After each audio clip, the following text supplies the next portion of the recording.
Sahabat DKB, senang dapat kembali menjumpai Anda dalam acara Krida Bagimu Negeri, sebuah program kerjasama antara IKB dengan Ukrida. Adalah sebuah universitas Kristen di Jakarta yang menjadi tempat yang tepat bagi putra-putri Anda untuk menyiapkan masa depan, atau bagi Anda untuk menyiapkan masa depan di tengah-tengah perubahan-perubahan yang cepat. Karena di dalamnya Anda akan dipersiapkan dengan sangat baik mengantisipasi kemungkinan-kemungkinan ke depan. Acara ini adalah acara yang mengangkat aneka persoalan yang kita hadapi dalam kehidupan sehari-hari dan dilihat dari berbagai perspektif keilmuan seperti kesehatan, psikologi, ekonomi, sosial, dan tentu saja dari perspektif iman Kristiani. Nah, topik kita kali ini, sahabat, adalah peran keluarga dalam perawatan pasien diabetes. Bersama dengan Nurse Stefanus Maman Hermawan, Master Keperawatan, dosen pada Prodi Keperawatan Ukrida di Fakultas Kedokteran Ukrida. Selamat datang lagi Pak Stefanus di studio. Terima kasih Pak. Apa kabar nih? Wah, puji Tuhan sehat. Lancar-lancar perjalanan dari kampus. Dari kampus tadi apa dari rumah? Dari rumah Pak. Dari rumah ya. Habis ini ke kampus lagi ya? Habis ini langsung ke rumah saja. Oke, Pak Stefanus. Ini kan bicara mengenai apa yang semestinya kita pikirkan, persiapkan, bahkan lakukan sebagai keluarga ketika ada salah satu anggota keluarga kita menderita diabetes mellitus dan ia berada atau dirawat di rumah, tidak di rumah sakit. Nah, supaya jelas bagi para sahabat kita Pak Stefanus, mungkin bisa mulai dengan apa sih yang dimaksud dengan diabetes itu, yang kita kenal diabetes? Iya, diabetes mellitus ya Pak ya. Yang di masyarakat sering kenalnya diabetes nih. Ya. Walaupun sebenarnya diabetes itu ada beberapa macam ya. Menurut pemerintah kita, Kementerian Kesehatan itu menggolongkan termasuk golongan-golongan penyakit non-communicable disease. Non-communicable disease artinya tidak menular. Tidak menular. Ya. Kalau sekarang kan lagi yang kemarin pandemi COVID itu communicable disease. Communicable disease itu termnya yang dipakai, communicable. Ya.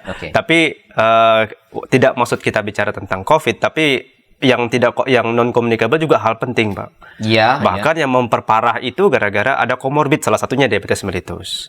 Itu yang memperparah ya. Kalau ada diabetes itu akan semakin rentan. Iya, semakin rentan. Kalau kena semakin lebih berbahaya. Iya, lebih berbahaya. Kemudian sebenarnya organ yang bermasalah dalam tubuh kita itu adalah pankreas. Pankreas yang sakit ya, sebut saja yang sakit itu adalah pankreas. Diabetes mellitus itu adalah suatu kondisi ya, penyakit atau gangguan dalam tubuh kita karena ketidakmampuan insulin untuk menjaga kadar glukosa dalam darah. Nah, keseimbangan.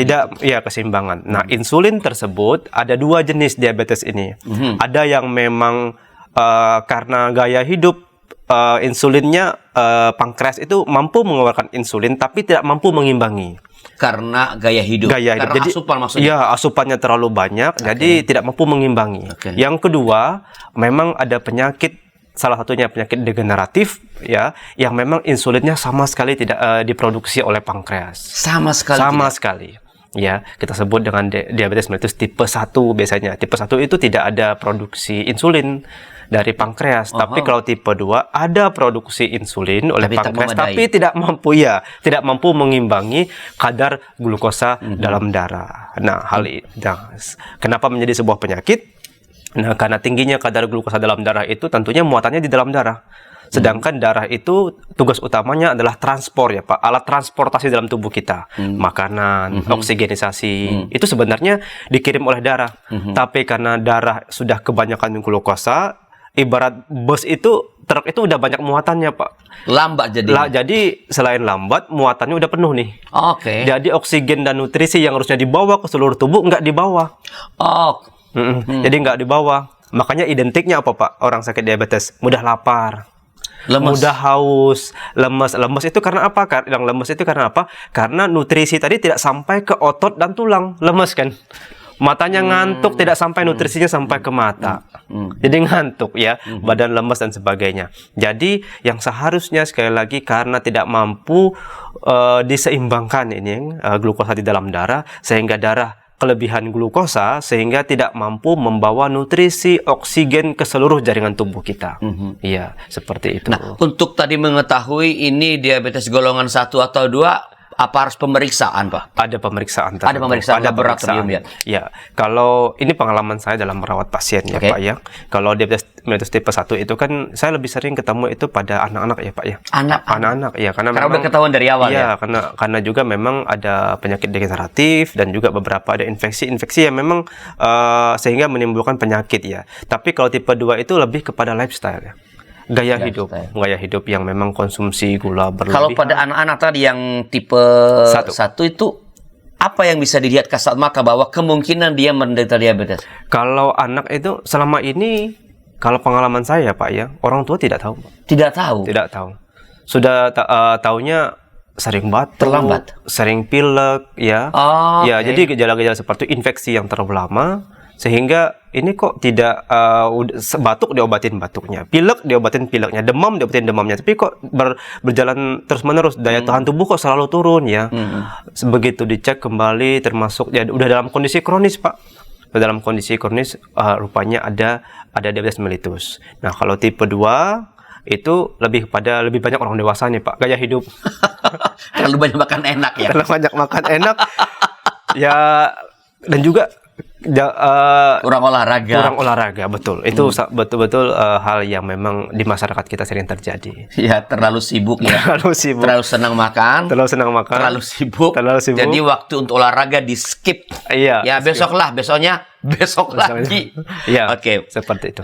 Saya kira sangat jelas ya Pak Stefanus kepada seberapa mengkhawatirkan tadi kan Pak Stefanus mengatakan selain COVID ini yang sakit yang tidak menular ini juga perlu diperhatikan. Nah, pertanyaan saya seberapa mengkhawatirkan? Kalau COVID kan jelas Pak, kita takut banget. Walaupun sekarang udah mulai landai begitu kan. Tapi waktu apalagi zaman-zaman beberapa bulan lalu itu kita sangat takut. Ya. Nah, seberapa mengkhawatirkankah penyakit diabetes mellitus ini? Sebelum saya ke situ ya Pak ya. Sekarang pertanyaan masyarakat itu sering penting kayak gini. Saya kalau sering lapar kira-kira diabetes nggak ya? Iya kan? Lalu kadang-kadang sekarang di apotek itu kita bisa cek gula darah nih. Begitu tinggi apakah langsung diabetes? Tidak. Ada 3 hal utama dulu Pak ya. 3 hal utama yang menunjukkan bahwa orang itu sah diabetes. Yang pertama nanti gula darah. Gula darah sewaktu. Jadi sewaktu-waktu diambil.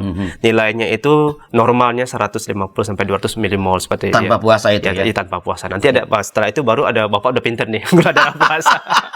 Ya, gula darah puasa di bawah ya sekitar 100 sampai 125. Yang berikutnya HbA1c. HbA1c. Hb itu seperti Hb itu memang ada suatu komponen dalam tubuh kita itu yang mengikat oksigen dalam tubuh kita. Jadi orang kalau anemia itu karena kurang Hb. Nah, itu itu salah satunya. Nah, HbA1c ini diukur paling lama itu diambil dalam tubuh darah kita, diukur selama 3 bulan. Karena kalau yang paling sering terjadi karena umur sel darah merah itu kan 3 bulan. Jadi kita mau melihat apakah ada interaksi di sana. Sehingga kalau cuma gula darah sewaktu, gula darah puasa tidak menjadi indikator utama pasien itu diabetes. Tapi kalau sudah 3 hal itu sah diabetes mellitus. Berarti perlu treatment. Jadi ketika kita memastikan meskipun sebutlah apakah gini Pak, apakah kalau gula darah saya entah gula darah sewaktu atau gula darah setelah puasa itu masih dalam range yang normal, apakah itu tidak berarti saya tidak diabetes? Kita semua beresiko sih. Gitu ya. Jadi mesti 3 ini mesti diperiksa untuk memastikan. Jadi kalau misalnya Bapak Ibu punya resiko atau mau identifikasi saya kok sering lapar ya. Sering haus gitu kan, sering buang air kecil, naik tangga 2 sampai 3 tangga kok mudah lelah, mata sering kabur dan sebagainya, boleh kita tes ya. Medical check itu up. Bagaimana kalau misalnya papa mama saya atau opa oma saya ternyata penderita diabetes, apakah lebih beresiko? Lebih beresiko dibanding yang lain. Artinya pola itu akan diturunkan ke Bapak, dalam arti Bapak rentan beresiko. Tapi selama Bapak bisa menjalankan pola hidup yang sehat, baik, olahraga yang cukup. Kadang-kadang olahraga ini kita sering sekedar omongan saja Pak, olahraga cukup. Tapi sebenarnya olahraga yang cukup dan seimbang. Ya, yang mampu kita lakukan. Nanti saya sebut misalnya Bapak usianya 60 tahun, harus olahraga seperti ini, belum tentu mampu kan. Ya, yang penting olahraga tidak usah lama Pak, 30 menit sehari, 1 minggu ya 3 kali cukup. Oke, jadi karena ini saya kan agak rutin nih Pak periksa gula darah. Iya. Ya karena saya beresiko tadi karena orang tua penderita. Iya. Berarti sebenarnya yang saya periksa selama ini cuman gula darah puasa. Gula darah puasa. Ya, itu yang saya periksa. Oh ya. Jadi sebenarnya meskipun itu dalam arti hasilnya normal, itu tidak menjamin saya tidak. Iya, lebih saya artikan seperti ini. Jadi kalau misalnya kita mau memastikan apakah sekarang kita diabetes ya, karena kita sadar kita punya gejala-gejala tersebut, sebaiknya kita lakukan 3 pemeriksaan itu. Ya indikatornya ya salah satunya tadi puasa sewaktu dan nanti ada pemeriksaan HbA1c di rumah sakit. Oke. Nah sekarang kembali kepada yang apa? Ini seberapa mengkhawatirkan atau ini bisa dianggap sepele atau kalau misalnya ini korbannya banyak nggak sih Pak? Iya. Kalau ini sebenarnya bukan cuma di Indonesia, dunia juga mengkhawatirkan hal-hal seperti ini.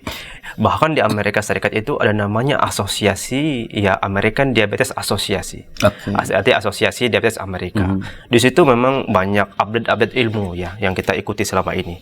Diabetes ini di Indonesia sendiri juga tinggi, Pak. Indonesia itu masuk peringkat 8 dunia, Pak. 8 dunia. Ya, tapi ya ini per tahun 2019 ya saya baca ya. Tapi ini bukan prestasi ya. Ini bukan prestasi. Ini bukan prestasi. Apa urutan 8 kekhawatiran? Iya. Artinya kita mempunyai beberapa gaya hidup yang memang harus kita waspadai. Nah, seperti itu. Dan salah satunya diabetes ini sering menjadi faktor resiko atau menjadi untuk penyakit-penyakit kronis lainnya. Iya, tadi salah satunya ya memang kalau COVID artinya bisa membuat daya tahan tubuh kita turun ya Pak ya, sehingga memang COVID tersebut bisa memang menyerang kita. Tapi penyakit-penyakit sebelumnya, mungkin sebelum COVID, kita bicara sebelum COVID, banyak penyakit-penyakit kronis Pak yang terjadi. Salah satunya stroke. Ya, stroke akibat penyumbatan kan. Terlalu banyak plak-plak plak-plak dari glukosa tadi menyempit ya, sehingga membuat suplai darah ke otak berkurang. Jadi terjadilah penyumbatan di pembuluh darah di otak, terjadilah stroke ya. Stroke karena penyumbatan. Kemudian setelah itu bisa juga jantung. Nah, jantung ini juga paling sering komplikasi diabetes ini jantung. Nah, jantung akibat penyumbatan juga pembuluh darah di jantung. Bisa karena kekurangan oksigen di jantung, bahkan kematian jaringan di jantung. Setelah itu ginjal. Nah, ginjal juga sama. Ginjal itu kan fungsinya yang paling utama kan menyaring, filtrasi ya. Filtrasi sisa metabolisme, terutama darah. Tadi darahnya kebanyakan glukosa. Ginjalnya berat nggak Pak? Berat untuk bekerja, sehingga banyak komplikasi itu gagal ginjal, gagal jantung, bahkan stroke. Itu yang organ-organ besar. Nah, organ-organ yang kecil yang lain misalnya salah satunya penurunan penglihatan. Ya, karena apa? Suplai darah juga berkurang ke mata sehingga matanya sering kabur, mudah lelah dan sebagainya. Memang kalau kita lihat ini pengalaman pribadi saya. Kalau terjadi kegawat daruratan di rumah sakit, sudah gawat masuk ke ICU dan sebagainya, pada saat pasien dikatakan tidak tertolong, sudah diagnosisnya bukan diabetes mellitus lagi, tapi diabetes dengan komplikasi, dengan stroke, gagal jantung, gagal ginjal yang perlu perawatan kalau ginjal perlu perawatan hemodialisa, rusak ginjalnya, tidak mampu menyaring darah. Jadi ini perkara yang kompleks ya Pak ya. Bisakah dalam bahasa yang mudah saya katakan Pak, bahwa ketika kita atau Anda menderita diabetes, Anda berpeluang besar untuk gagal ginjal, jantung, stroke, ya, penurunan kemampuan atau daya lihat. Daya lihat seperti itu. Dan apakah ada yang lain lagi? Yang lain lagi, ini organ yang besar ya Pak ya. Yang berikutnya, kalau rentan untuk sekarang orang diabetes itu daya panca inderanya terutama kulitnya itu memang agak berkurang. Kenapa berkurang? Karena memang tadi supaya daya rasa. Oh iya. Jadi kalau misalnya kita terutama orang tua ya, kita lagi mau mandi air hangat. Tapi orangnya udah hangat kok nggak hangat-hangat sampai melepuh malah. Sampai melepuh kulitnya. Nah, setelah itu begitu ada lukanya susah sembuh, Pak. Kenapa luka susah sembuh? Sebenarnya yang mau menyembuhkan luka itu kan nutrisi. Pembangun dalam tubuh kita. Sedangkan nutrisinya nggak mampu dibawa oleh darah. Karena terlalu banyak muatan. Jadi truknya udah penuh, Pak. Nggak bisa ya. Jadi ditinggal. Yang penting-penting malah ditinggal. Penting malah ditinggal. Ya. Saya ingat jadi ada dulu seorang umat ya. Itu dia buka tutup gerbang, putus tangannya. Dia nggak ngerasa itu. Begitu darah melihat ini putus. Jadi ternyata kenapa? Karena gula darahnya sangat tinggi. Jadi tadi ya indera perasa kulit kita, daya rangsang kita. Jadi sahabat, ini memang berarti sangat-sangat mengkhawatirkan karena dampaknya kemana-mana.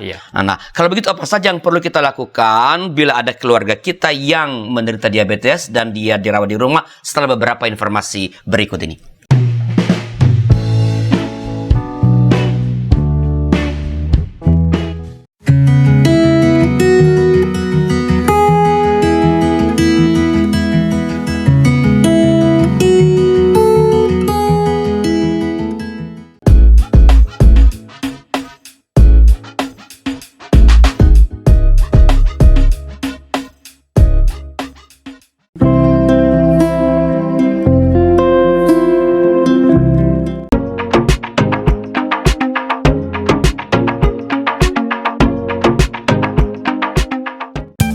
Sahabat, mari dukung pelayanan dan pekabaran Injil melalui YKB dengan membagikan link acara ini kepada sebanyak mungkin orang.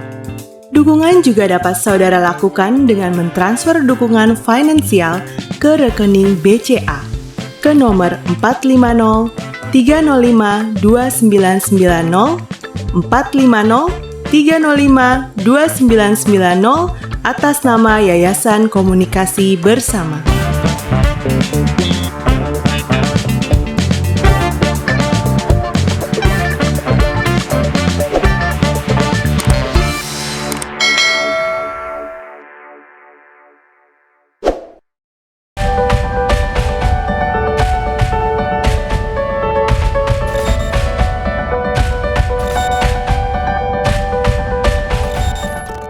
Masih bersama saya, Arlian Saros, dalam acara Krida Bagimu Negeri. Kita sedang membahas topik peran keluarga dalam perawatan pasien diabetes di rumah. Dan tadi pada segmen yang pertama bersama Pak Stefanus, kita sudah berbicara atau sudah menjelaskan tentang apa itu, dan ternyata betapa berbahayanya, mengkhawatirkannya ini. Bukan saja karena jumlah yang menderita cukup banyak di negeri kita, tetapi karena juga komplikasinya kemana-mana ya ketika kita menderita diabetes. Nah, tadi di ujung segmen yang pertama itu saya nitip pertanyaan kan tadi Pak ya.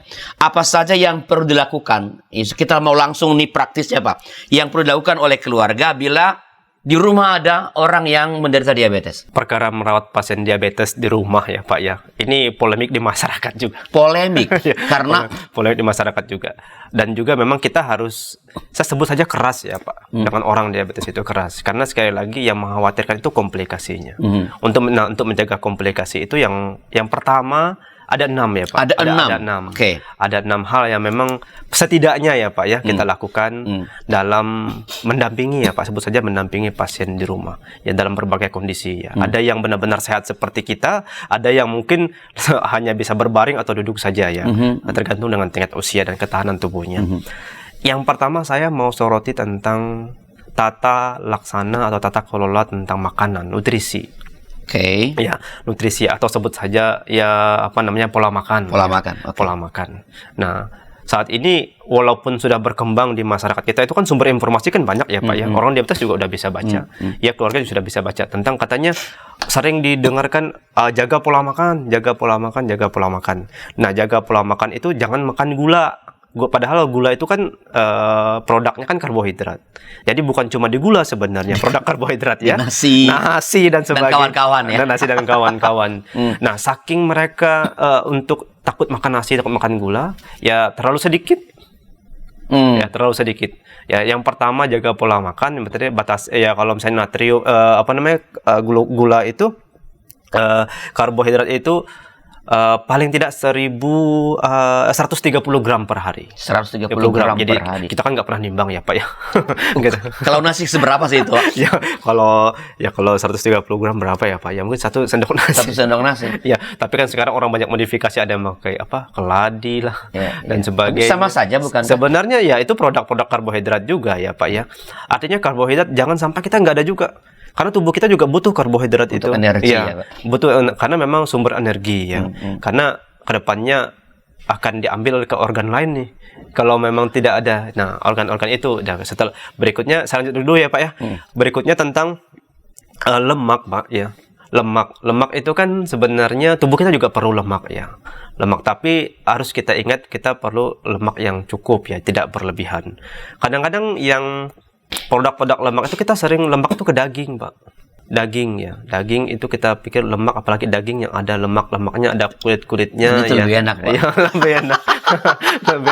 lebih enak ya.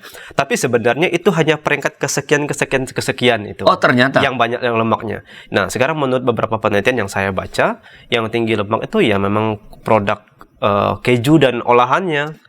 Ya misalnya salah satunya juga susu full cream dan sebagainya. Keju dan olahannya itu juga sebenarnya tinggi. Lebih tinggi dari daging. Ya lebih tinggi daripada daging. Oh jadi aman nih kita makan daging. Ya. Kalau kita kan takutnya ya sebut saja misalnya, tapi saya tidak misalnya daging dengan kulitnya seperti itu. Ada juga daging dengan ada lemak-lemaknya. Samcan itu kan enak.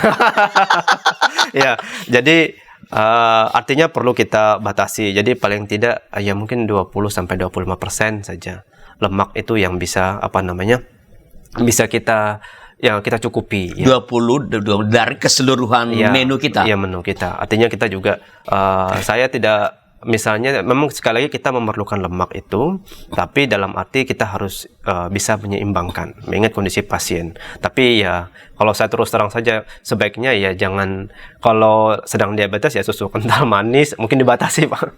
Susu kental manis itu gula tinggi Ya, lagi. susu kental manis itu tinggi lemak, tinggi gula juga ya, beberapa keju, kemudian Keju juga dihindari kalau lagi ya, diabetes. dibatasi ya. Saya bilang dihindari, nanti kasihan Kalau susunya itu sebelah susu murni, misalnya ya juga perlu kita batasi Pak ya, karena bukan kan, hanya yang full cream saja. ya itu karena dari susu murni juga dapat menjadi olah-olahan ya, kan memang asal produknya kan dari situ juga. Oke. Ya seperti itu. Kemudian berikutnya tentang asupan protein ya Pak ya. Asupan protein. Protein ini adalah zat pembangun. Zat pembangun. Jadi memang kita perlu protein ini untuk membangun sel-sel tubuh kita yang sudah mati, yang berkurang tadi karena kurang suplai oksigen dan nutrisi, karena tidak mampu didistribusikan oleh darah ke seluruh tubuh karena muatan glukosanya tinggi. Jadi kita perlu meningkatkan suplai protein. Ya protein itu banyak ya Pak. Protein nabati, protein hewani, ya bisa dari telur dan sebagainya. Tahu, tempe, tapi tahu tempe dibatasi kalau misalnya ada riwayat asam urat. Ya di produk-produk olahan seperti kacang-kacangan, tahu, tempe itu boleh kita makan ya, karena itu kan tinggi protein, tapi lihat lagi apakah ada penyakit penyerta lain. Anjurannya protein nabati apa hewani lebih, sebutlah relatif lebih oke gitu. Iya, pada dasarnya kembali ke orangnya lagi ya Pak ya. Tapi yang penting juga ya mana yang gampang dan murah meriah itu orang-orang yang bisa diperoleh. Masyarakat kita peroleh gitu ya Pak. Nah itu yang berikutnya tentang natrium ya. Natrium itu sebenarnya termasuk ion ya dalam tubuh kita, tapi natrium ini kalau dalam kondisi tidak perlu banyak juga. Didapat dari mana Pak? Ya, natrium itu sebenarnya banyak dari makanan-makanan, dari garam dan sebagainya, itu juga bagian dari produk natrium ya Pak ya. Artinya kita perlu juga menyeimbangkan karena memang karena menyempitnya pembuluh darah atau kurangnya suplai darah ini, sehingga natrium itu bisa meningkatkan memang kita sampaikan tentang kekentalan darah, berhubungan dengan viskositas darah kalau kami sebut dan sebagainya, sehingga kita mengurangi untuk konsumsi natrium Jadi tersebut. natrium itu menyebabkan kekentalan darah. Iya, kita sebut saja mempengaruhi ya Pak. Mempengaruhi kondisi-kondisi seperti itu. Oke, jadi ini tadi masih menyangkut pola makan ya Pak. Ya. Jadi pola makan itu tadi apa? Soal keseimbangan. Ya. Keseimbangan ya Pak. Ya. Jadi perlu kita batasi ya Pak ya. Apalagi kalau misalnya kondisinya lansia ya Pak ya. Di rumah itu ya memang banyak dalam kondisi kita terkena diabetes itu susah untuk patuh Pak. Iya, iya. Susah untuk patuh. Saya ingat ketika mama saya dulu itu kan ya kayak gini kan dibatasi kan sama saya di rumah makan. Nanti kalau kita nggak ada, susah untuk patuh. Susah. Yang memang polemik di masyarakat itu, terutama kita peran keluarga itu sangat penting untuk mengatur atau membuat tata kelola pola makan. Jadi pertama kesadaran kepada sang anggota keluarga yang menderita ini. Ya, biasanya kalau pasien ya Pak ya dirawat di rumah sakit itu dipulangkan setelah di rumah sakit karena dirawat di rumah. Baik dokter maupun ahli gizi itu selalu membuat rekomendasi. Pola-pola makan per hari dan sebagainya. Nah, itu saja yang kita patuhi, yang kita ingatkan ke keluarga. Karena setiap orang berbeda umur, itu kan pasti teman-teman dari gizi, dokter yang merawat, ya tentu juga punya perhitungan berapa kalori, berapa gizi, berapa karbohidrat yang dikonsumsi oleh orang-orang tersebut. Karena ada orang yang diabetesnya tinggi sekali, ya, ada juga yang prediabetes yang memang tidak terlalu jauh dari normal, dan juga memang ada hal-hal lain, ada juga memang penyakit-penyakit penyerta seperti kegemukan, ada penyakit juga hipertensi, tekanan darah yang tinggi, artinya kan dan juga kompleksnya lagi ada asam urat misalnya seperti itu. Jadi ada beberapa rekomendasi yang itu saja pesan saya untuk keluarga. Karena itu udah memperhatikan berbagai aspek tadi itu ya. Dan berikutnya kita harus berjuang keras Pak untuk patuh terhadap memang pola makan tersebut. Karena sekali lagi itu menjadi jendela ya Pak ya, akses untuk terjadinya perburukan ya. Perburukan di rumah itu yang gagal pengobatan itu diabetes itu kalau kita sebut saja misalnya sering di WHO ya, Badan Kesehatan Dunia, sampai ke pemerintah RI, Pak Jokowi juga sering bilang yang perlu kita perbaiki di Indonesia itu adalah sumber daya manusianya. Biar paham, biar patuh, biar mengerti. Ya, salah satunya juga seperti itu, kita mendampingi, memang harus sabar juga, mengingatkan bahwa ini adalah pola makan yang sesuai. Ini kan baru satu nih ya Pak, kan ada 6 tadi ya. Iya. Yang kedua apa Pak? Yang kedua tentang, baik lagi yang pertama Pak, kita sudah bahas sedikit tentang olahraga. Oh yang tadi ya, olahraga. Aktivitas. Olahraga yang sebut saja yang seimbang, yang memang mampu pasien lakukan, yang bisa dilakukan di rumah. Jalan. Jalan. Jadi kalau misalnya pasiennya tinggal di apartemen, kan nggak mungkin juga saya harus paksa untuk misalnya main bulu tangkis misalnya seperti itu kan. Jadi artinya tidak perlu lama Pak, 30 menit saja. Jalan paling. Ya, apakah jalan, ya penting bisa berkeringat ya. Kalau bergerak saya lah sambil ngepel, itu olahraga Pak? Ya, bisa juga disebut olahraga ya Pak ya.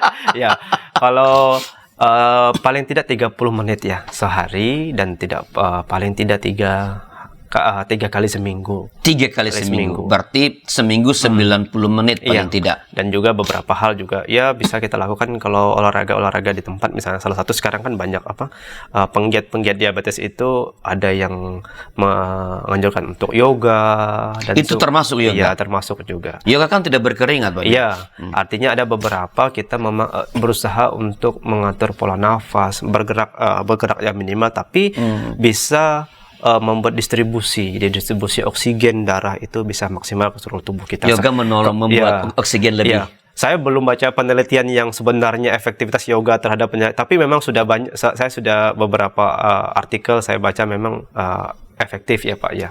Yang pasti bisa kita lakukan terutama untuk penyintas diabetes. Nah, yang lain termasuk tadi kata Bapak, jalan kaki ya. Jalan kaki pagi-pagi sekali ya sebelum berangkat kerja ya boleh. Atau misalnya di tempat kerja kalau ada lantai 2 3 itu ya sekali-sekali nggak usah pakai lift deh.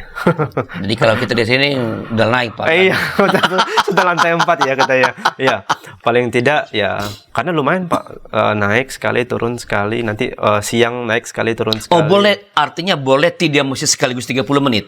Paling tidak 30 menit. Sekaligus 30 menit. Ya nanti kalau mau diulang lebih bagus lagi. Dan jangan kan sekarang 5 menit, nanti 5 menit. Iya. Baru warming udah berhenti. Enggak begitu ya Pak? Iya. Jadi sebaiknya ya memang 30 menit sekali olahraga. Sebenarnya dalam tubuh kita itu kan banyak pembuangan ya Pak, yang buang air besar, buang air kecil, salah satunya kan, dan juga yang lain perlu kita ingat tentang keringat. Keringat itu juga membuang sisa metabolisme. Ya bayangkan saja Pak, kalau kita satu hari nggak berkeringat, berarti ada metabolisme yang memang yang kita keluarkan hanya lewat buang air besar, hanya lewat buang air kecil dan sebagainya. Jadi paling tidak 30 menit itu kita bisa membuang sisa-sisa metabolisme ya dari makanan yang sudah kita makan, minum yang kita minum seperti yang ketiga Pak. Yang ketiga, saya sebut saja misalnya yang paling dekat ya Pak, jaga lingkungan Pak ya. Jaga lingkungan. Jaga lingkungan seperti misalnya terutama di rumah itu kan ada yang merokok dan sebagainya. Ya, paling tidak itu kebersihan lingkungan. Kita kan tahu memang orang diabetes kan orang sakit ya. Paling tidak mereka rentan terhadap beberapa kondisi penyakit ya. Salah satunya ya tadi tentang menjaga lingkungan. Jadi kalau misalnya kita pastikan lingkungan itu bersih tanpa asap rokok.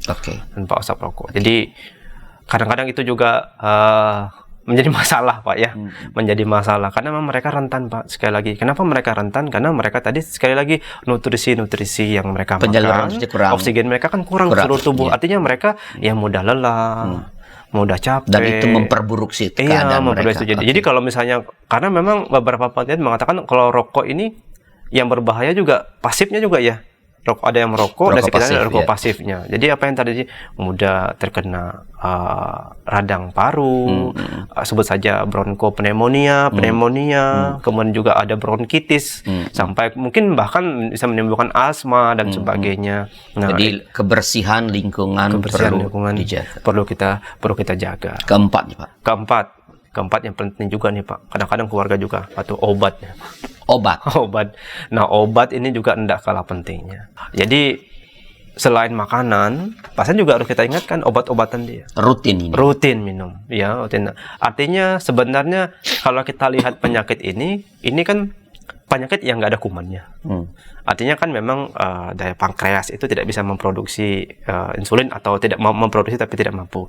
Nah, obat-obatan itu paling tidak bisa dari dalam, ya, penjaga ya Pak ya, menjaga untuk menyeimbangkan menyeimbangkan beberapa peningkatan glukosa di dalam darah tadi, sehingga dari obat-obatan patuh dengan makanan, pola makan dan juga aktivitas yang baik paling tidak ada peningkatan kadar glukosa yang memang berlebih, yang memang tidak mampu dibendung oleh tubuh kita. Nah, jadi seperti itu. Obat-obatan harus rutin. Harus rutin dan sebagainya. Kelima Pak. Yang kelima, yang tidak kalah pentingnya Pak ya, di rumah itu paling tidak ada alat itu ya, alat untuk pemeriksaan gula darah. Sekarang kan tersedia. Tersedia. Tapi kalau tidak ada juga sekarang di apotek sepertinya rata-rata punya ya Pak ya, melayani juga ya. Jadi paling tidak ya. Tapi alatnya nggak terlalu mahal sih sebenarnya. Alatnya terjangkau Pak, terjangkau. Bahkan sekarang ada alat yang 3-in-1, bisa gula darah, bisa asam urat, bisa kolesterol. Saya anjurkan ada di rumah Pak. Apalagi kita punya orang tua atau punya anggota keluarga kita yang punya riwayat. Paling tidak kita punya alat seperti itu, sehingga deteksi dini Pak ya. Sehingga deteksi dini, jangan sampai kita sudah mengalami kabut, matanya kok sudah mulai nggak kelihatan nih. Apakah memang, dan rutin diperiksa berarti ya? Sebaiknya rutin diperiksa. Itu berapa rentang sih Pak untuk memeriksa? Tidak ada ketentuan khusus untuk pemeriksaan. Tapi setidaknya terutama kalau ada pasien di rumah, ya kita periksa. Setiap hari? Ya, paling tidak ya kalau misalnya bisa setiap hari, bisa seminggu sekali. Ya? Atau misalnya dalam beberapa periode tertentu. Kalau misalnya kita lihat setelah makan, kenapa kok ini makin lemas ya? Karena tadi Pak, jangan sampai terlalu tinggi gulanya, dan jangan sampai rendah. Juga terlalu rendah gulanya. Tadi takutnya terlalu banyak makan gula, nggak makan, kita juga nggak patuh, ya akhirnya terlalu rendah. Tapi tidak ada alat untuk ngecek nih, jadi sebaiknya kita punya alat untuk mendeteksi. Yang keenam terakhir nih. Nah, yang keenam, kalau saya garis bawahi juga yang paling penting, bahwa yang keenam ini kita bisa mengatur ya Pak ya, mengatur beberapa hal tentang saya sebut apa ya, kalau ya bisa kita, kalau yang terutama anak-anak itu juga bisa ditanam, ada alat memang deteksi yang bisa ditanam. Yang ditanam? Ditanam, ya itu ditanam juga bisa. Saya beberapa ketemu teman sejawat, bahkan anaknya juga kena diabetes itu ya. Kalau anak-anak itu kan kita sering lengah ya Pak ya, lengah kadang-kadang sewaktu tidur juga bisa naik Pak gula darahnya Pak.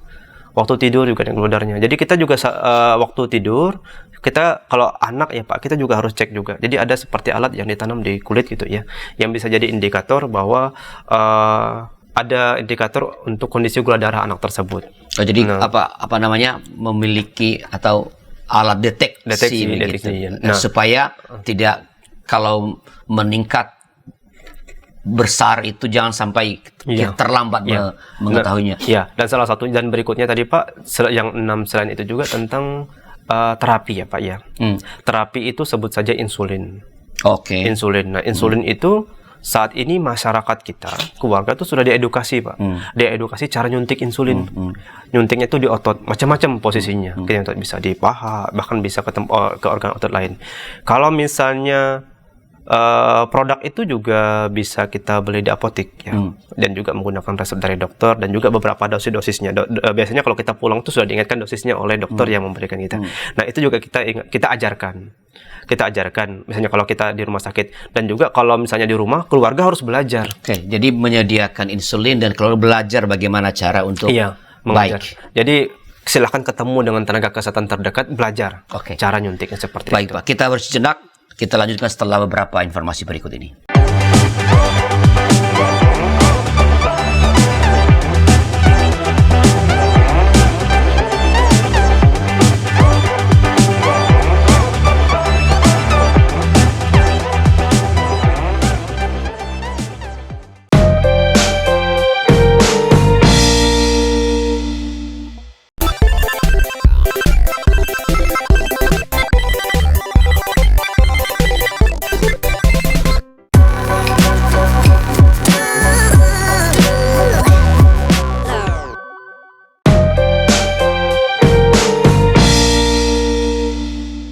Sahabat, mari dukung pelayanan dan pekabaran Injil melalui YKB dengan membagikan link acara ini kepada sebanyak mungkin orang.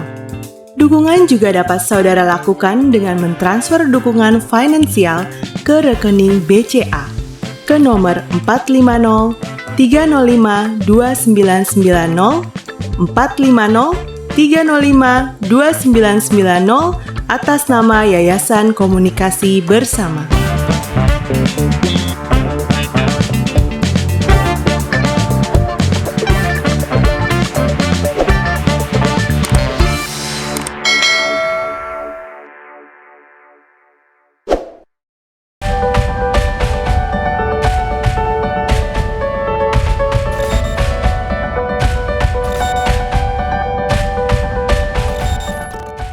Terima kasih masih bersama kami dalam acara Clear Bagimu Negeri. Saya Pendeta Arsula Rosas. Bagaimana percakapan? Kita bercakap tentang peran keluarga dalam perawatan pasien diabetes bersama dengan Nurse Stefanus Maman Hermawan, Magister Keperawatan. Ini segmen terakhir, tapi sahabat masih bisa menuliskan komentar atau pertanyaan. Nanti tentu Pak Stefanus akan merespons dengan senang hati. Ini yang terakhir nih Pak Stefanus, segmen kita terakhir. Apa yang perlu diwaspadai kalau begitu oleh keluarga? Tadi kan ini yang perlu diperhatikan ya, pola makan, olahraga, itu ditolong anggota keluarga. Tapi apakah ada yang perlu diwaspadai oleh keluarga ketika pasien diabetes ini dirawat di rumah?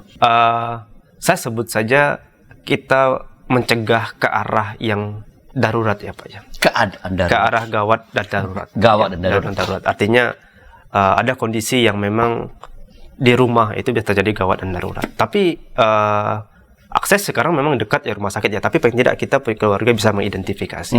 Bisa identifikasi, kita bisa melakukan pertolongan ke pasien tersebut. Saya sebut saja 3 hal ya Pak. Ya 3 hal yang memang harus kita waspadai, benar-benar sungguh-sungguh waspadai. Yang pertama tadi tentang kondisi hipoglikemia. Ya, hipoglikemia ini sebenarnya penyebab utamanya tadi Pak, karena orang keluarga maupun pasien itu telah tersugesti bahwa batasi makan, batasi gula, batasi makan nasi misalnya.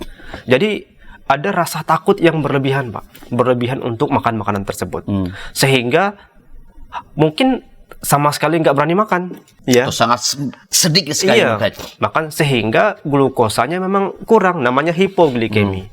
Nah, hipoglikemi ini tentu berbahaya.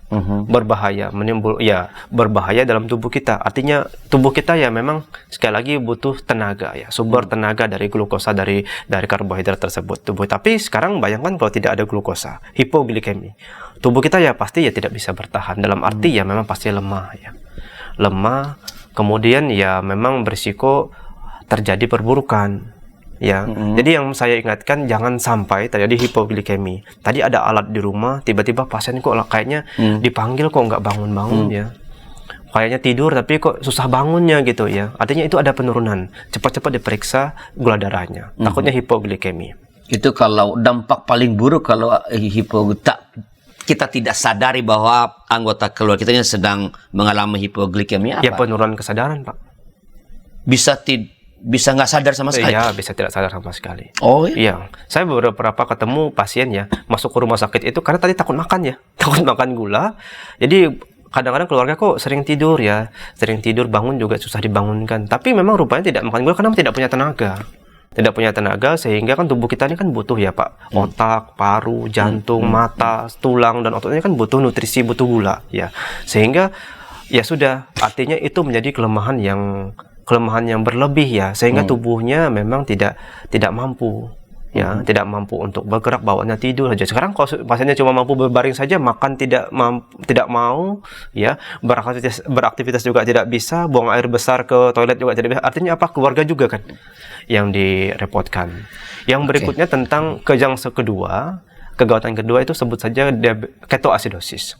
Diabetes ketoasidosis. Sebenarnya kalau kita belajar unsur kimia itu ada namanya keton.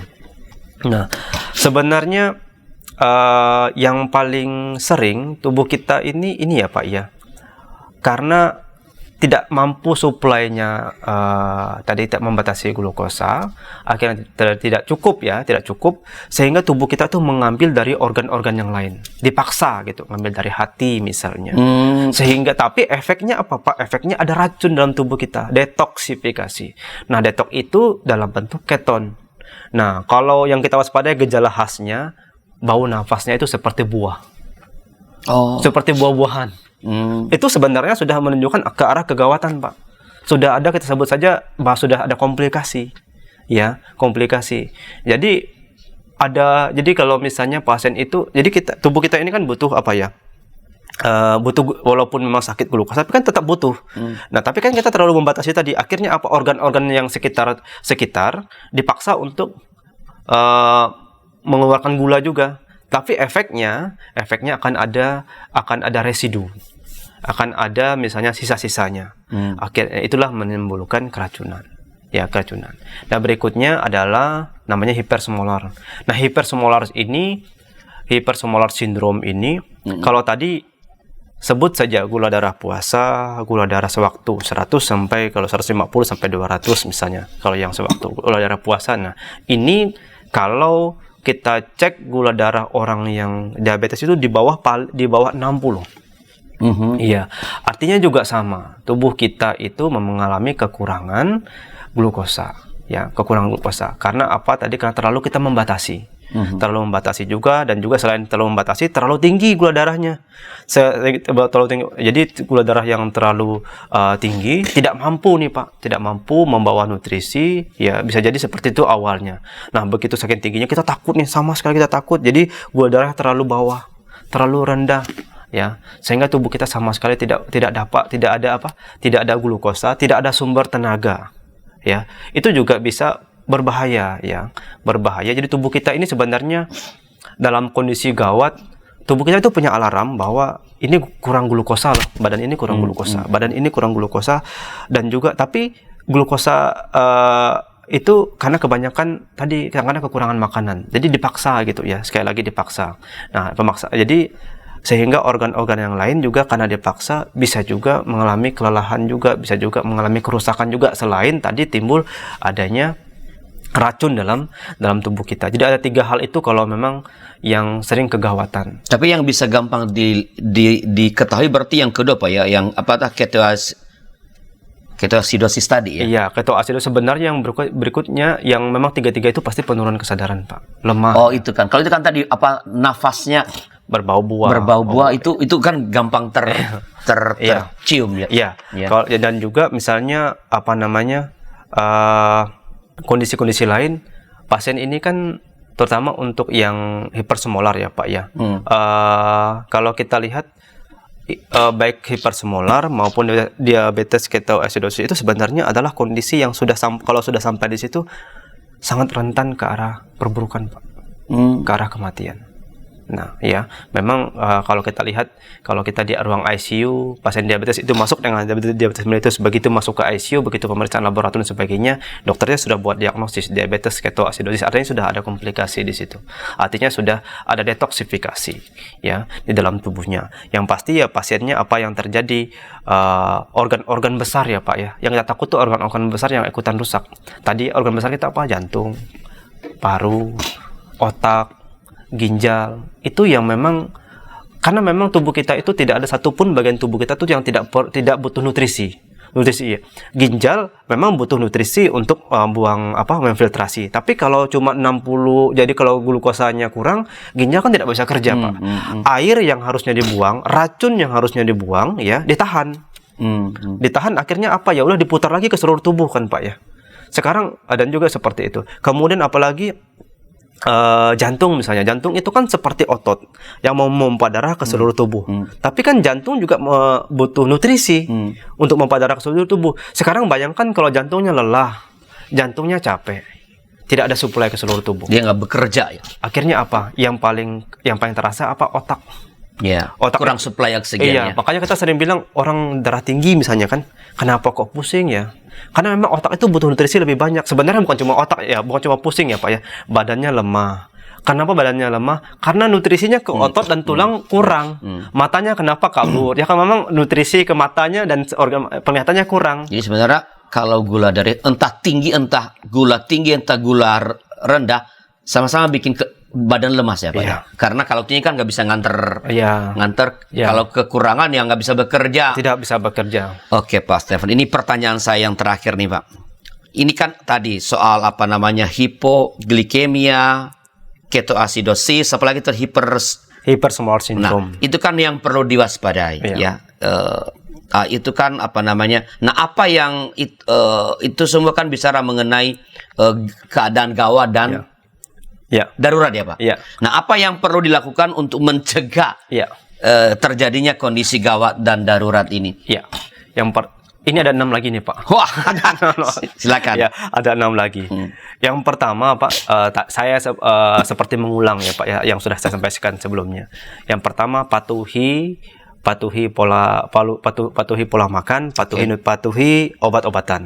Yang kedua jangan lupa tadi insulin harus ada di rumah. Harus ada di rumah. Itu yang pertama. Yang kedua tadi berikutnya adalah jaga waktu istirahat. Ya, istirahat yang cukup sebenarnya. Tapi yang paling penting juga Pak, yang saya mau sampaikan sekali lagi, saya sering mengingatkan ke pasien saya, kalau misalnya dia anak, ya boleh dipasang tadi alat, misalnya apa sebutnya tentang CGM. CGM itu Continuous Glucose Monitor. Jadi untuk monitor glukosa. Atau kalau memang orang dewasa, kita harus punya alat di rumah. Yang berikutnya, tadi pertanyaan yang berikutnya tentang yang pertama Pak, hipoglikemi atau hiposmolar.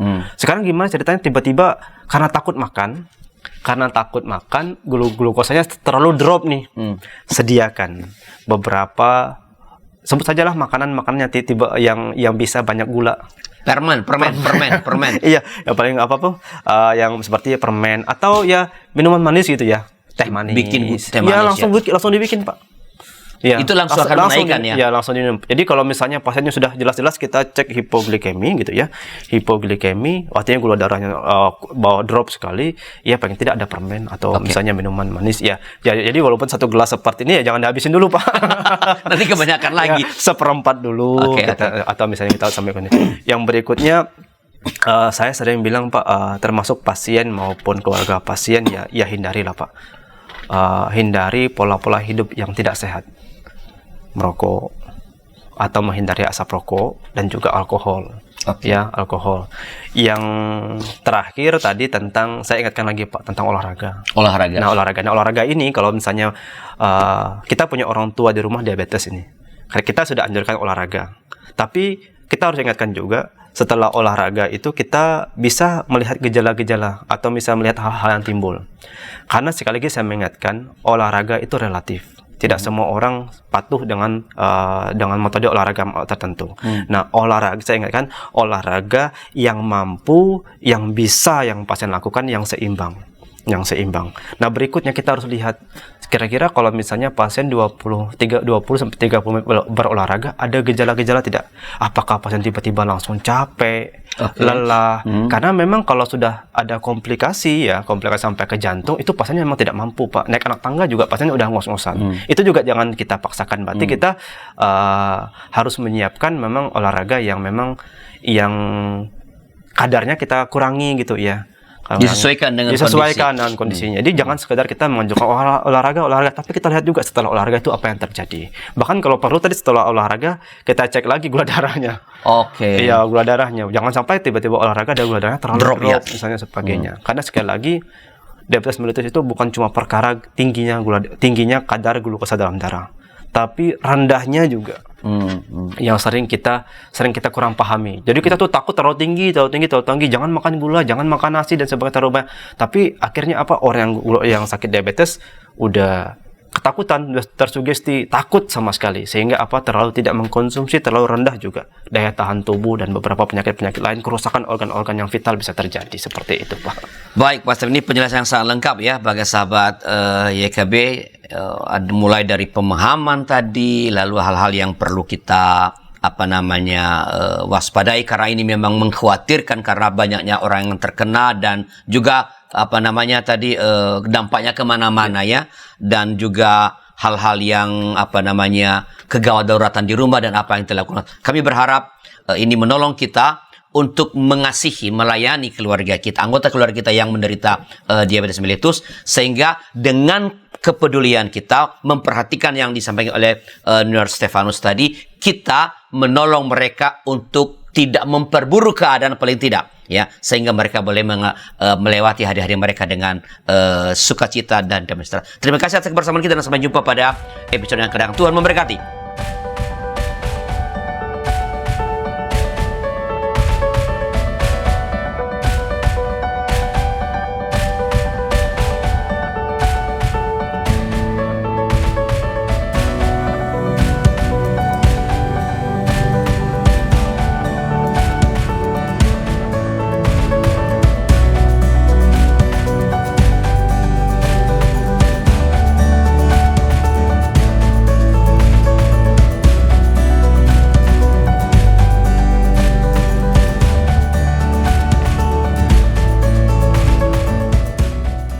Sahabat, mari dukung pelayanan dan pekabaran Injil melalui YKB dengan membagikan link acara ini kepada sebanyak mungkin orang.